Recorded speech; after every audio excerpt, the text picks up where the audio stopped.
特権を許さない市民の会というのをやってまして、その千葉支部の運営のものです。私が言いたいのはですね、やはり同じように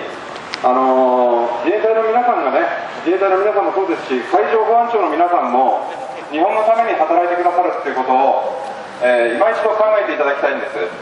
この間の件も尖閣諸島問題ありましたね。あれも中国の工作船、あれはそうですね、漁船って言ってますけど、工作船ですね。工作船が、日本の海上保安庁の船に、衝突を試みたと。それで、それに対して、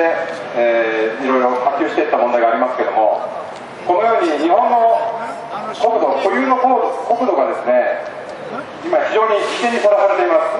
私たちの資源がここに眠っているわけですから、それを目当てに来るわけですが、そういった者たちを、私たち国民が支援していかないといけないと思いますので、皆さんもお気づきな点がありましたら、いろいろ新聞とかテレビだけでなく、インターネット等ですね、よく見ていただいて、それから皆さんの話をね、よく聞いていただいて、自分なりに理解をし、そしてこういう市民運動もやってますんで、よろしければ皆さんも参加していただきたいと思います。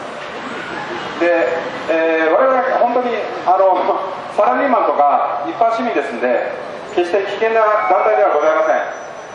ですから、どうぞ遠慮なく私たちの方に寄ってきていただいて、いろんな意見をお寄せいただき、皆さんで戦っていきたいと思います。よろしくお願いします。